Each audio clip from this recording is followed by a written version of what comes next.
अस्सलाम वालेकुम नाजरीन, आप देख रहे हैं स्पेशल टॉक और मैं हूं मोहम्मद अली। नाजरीन, आज का टॉपिक इंतहाई अहम है। मरीम नवाज़ साहिबा की ज़मानत खारिज की जाए और उनको वापस गिरफ़्तार किया जाए, ये नैब ने क्यों कहा, मैं आपको बता रहा हूँ। मरीम नवाज़ साहिबा ने इमरान खान साहब को बेशुमार बार बुरा भला कहा, हुकूमत को गिराने के लिए बहुत सारे जलसे किए, जुलूस किए और बहुत सारे पॉलिटिकल एक्टिविटीज़ की और करती रही। इदारों को बुला भला कहती रही, इदारों को टारगेट करती रही। मियां नवाज शरीफ साहब भी यही करते रहे, लेकिन गुज़श्ता 1.5 साल से ऐसा नहीं हुआ कि मरीम नवाज साहिबा के ख़िलाफ़ कोई दरख्वास्त लेकर नैब जो है वो गया हो हाई कोर्ट में। हालांकि उनकी ज़मानत 6 नवंबर 2019 को हुई है, इस बुनियाद पर कि वो बाहर निकलेंगी, बाहर निकलने के बाद अपने वालिद की इजाज़त करेंगी, उनका ख्याल रखेंगी। उनके बाहर निकलने के ठीक 13-14 दिन के बाद यानी 20 नवंबर को पाकिस्तान से बाहर चले गए। अब 14 दिन के बाद उनके वालिद चले गए, लेकिन 15-16 महीनों से मरीम नवाज़ साहिबा आज़ाद हैं, वो बाहर हैं। तो अब सोचने की बात यह है कि वो किस लिए बाहर हैं, वो किसकी इयादत कर रही हैं या किसका ख्याल रख रही हैं। उनको तो ज़मानत मिली थी इस बुनियाद पे कि इंसानी हमदर्दी के लिए अपने वालिद की जो है तीमारदारी करें, और वालिद चले गए। अब जो अपील की गई है उसमें कुछ चीज़ें इंतहाई इम्पोर्टेंट हैं। नंबर 1, ज़मानत मिली तो मिली क्यों? वालिद की तीमारदारी के लिए। ज़मानत को खारिज नहीं किया गया इस बीच में क्योंकि कोई अपील उनके ख़िलाफ़ नहीं हुई। ये बहुत इम्पोर्टेंट नुक्ते थे। मरीम नवाज़ साहिबा के वालिद जो इलाज के लिए एक मखसूस किस्म की ज़मानत पर, जो पाकिस्तान में नहीं, दुनिया में किसी को नहीं मिलती, मुल्क से बाहर चले गए और वहाँ से वो पाकिस्तान को ठीक करने की कोशिश कर रहे हैं, इदारों को ठीक करने की कोशिश कर रहे हैं, हालांकि वो ख़ुद बीमार हैं। तो अब बात करते हैं चौधरी शुगर मिल का केस क्या है। तो शरीफ ख़ानदान ने दाव क्या लगाया। देखें, शुगर मिल में नवाज़ शरीफ, शहबाज शरीफ और अब्बास शरीफ, मरीम नवाज़, हुसैन नवाज़, ये सारे उनके अंदर शेयर्स होल्डर हैं, सारे उनके मालकान हैं। 2018 में ये पता चला कि मुख्तलिफ़ तहकीकात की नैब ने, ये पता चला कि 2001 से लेकर 2017 तक बड़ी अजीबोगरीब गेम हुई है। वो गेम क्या है तो इस पर नज़र डालते हैं।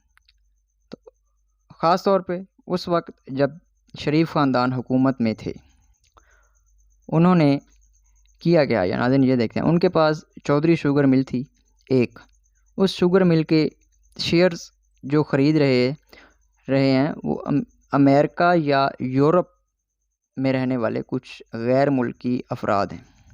पाकिस्तान में उनकी कंपनी है या मिल है, यानी कि शरीफ ख़ानदान की, उसकी ये मुश्तरका मालिक हैं। सारे ख़ानदान के लोग इसके शेयर्स को अरबों रुपए में ख़रीद रहे हैं, अमेरिकन और बरतानवी शहरी। तो सोचने की बात यह है कि वो अमेरिका में या बरतानिया में इन्वेस्टमेंट नहीं कर रहे, तो वो सिर्फ पाकिस्तान में ही क्यों कर रहे हैं? शरीफ ख़ानदान की मिलों के अंदर वो पैसा लगा रहे हैं, वो क्यों लगा रहे हैं? जब उसका नैब ने पता चलवाया तो पता चला कि शरीफ ख़ानदान जो रिश्वत लेता था बड़े बड़े प्रोजेक्ट्स की, पैसे जो कंपनियां काम करती थी वो बरतानिया में देती थी रिश्वत के पैसे, ये पाकिस्तान में वसूली नहीं करते थे, ये वसूली की जाती थी बैरून मुल्क, जहाँ पे उनकी औलादें रहती हैं, वहाँ वसूली करते थे। पैसा उनके जो इकट्ठा हो जाता था, ये सारा पैसा मुख्तलिफ़ लोगों को इन्होंने दिया और उन्हें कहा कि हमें प्रॉपर्टी ख़रीद के दें। उन लोगों ने कहा कि प्रॉपर्टी हम आपको ख़रीद देते हैं। चंद महीनों बाद पैसा उनके पास रहा। उन्होंने कहा कि हम इस प्रॉपर्टी की में इंटरेस्ट नहीं रखते, लिहाजा आप ये पैसा हमें वापस कर दें। नाज़रीन, जब वो लोग ये पैसा वापस करने लगे तो इन्होंने कहा यह कि आप एक काम करें, पैसा हमें पाकिस्तान में वापस करें। तो उनको क्या फ़र्क पड़ता था, उन्होंने जब पाकिस्तान में पैसा गिराया उनके अकाउंटों में, तो उन्होंने अपने अकाउंटों में नहीं गिरवाया, उन्होंने वो पैसा चौधरी शुगर मिल के अकाउंट्स में गिरवाया, क्योंकि उनके अकाउंट्स के नाम इधर शो हो रहे थे। तो उन्होंने ये कहा कि मरीम नवाज़, नवाज़ शरीफ, शहबाज शरीफ, अब्बास शरीफ के और हुसैन नवाज़ के जो कुछ शेयर्स हैं वो गैर मुल्कियों ने महंगे दामों ख़रीदे हैं और ये पैसा पाकिस्तान में आ गया है।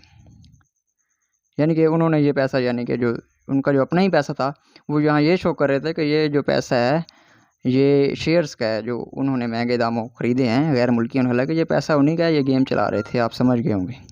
उन्होंने अपनी तरफ से ये शेयर बेच दिए बड़े बड़े लोगों को, वो वापस इन्हीं लोगों को आ गए। शरीफ फैमिली को बाहर पैसा भी आ गया।